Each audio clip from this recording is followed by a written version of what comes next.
जी, इसका उद्देश्य हम लोगों को जागरूक करना है, क्योंकि अभी 3 तारीख से 15 तारीख तक किसानों का रजिस्ट्रेशन होगा मंडियों में।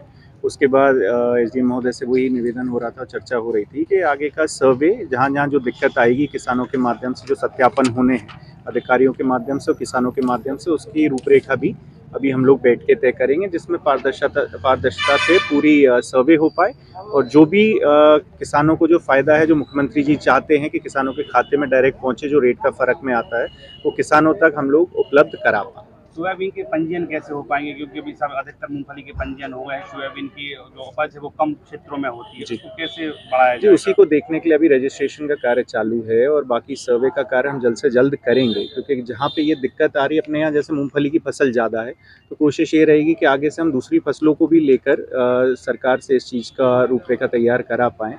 लेकिन अभी पुनः शुरुआत सोयाबीन के फसल से हुई है, तो उसकी कार्यशैली और कार्य हम लोग जल्द से जल्द एसडीएम महोदय के संग बैठ के, तहसीलदार साहब, हम लोग सब लोग, पटवारी महोदय वगैरह चर्चा करके उसको ढंग से सर्वे करा के उसका देखेंगे। किसानों के लिए कुछ संदेश आपके द्वारा? किसानों के लिए मेरा यही कहना होगा कि हम सब लोग जो सोयाबीन की खेती कर रहे हैं, सब लोग पुनः जल्द से जल्द अपना रजिस्ट्रेशन करवाएं, कोई रह ना जाए, और किसी भी प्रकार की दिक्कत आ रही हो तो अन्य एसडीएम महोदय से, तहसीलदार महोदय से हम लोगों से संपर्क करें, अपने पटवारियों से अपना रजिस्ट्रेशन जल्द से जल्द करवाएं।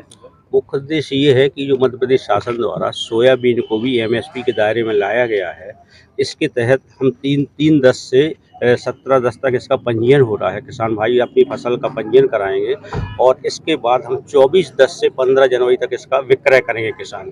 इसके बीच का जो समय रहेगा 1 सप्ताह का, उसमें हमारे पटवारी, राजस्व निरीक्षक और रैंडम रूप से तहसीलदार और मेरे द्वारा स्वतः इसका सत्यापन किया जाएगा और जितने एरिया में फसल की बोनी होगी उसके अनुसार किसानों की फसल ली जाएगी। बढ़ावा देने के लिए किसानों के लिए क्या जागरूकता की जाएगी कृषि विभाग के द्वारा? जागरूकता यही है कि किसानों को एक एमएसपी के दायरे में लाया गया है सोयाबीन को, ताकि उन्हें कम रेट ना मिले। अगर किसी को कम रेट मिलते हैं तो उसकी पूर्ति मध्य प्रदेश शासन द्वारा 5,326 जो एमएसपी का रेट नियत किया गया, उसके अनुसार उनको भुगतान किया जाएगा। के द्वारा कैंप भी आयोजित किए जाएंगे, गाँव-गाँव जाके कैंप आयोजित किए जाएंगे। हमारी ग्राम सभाओं में भी इस बिंदु को लाया गया है।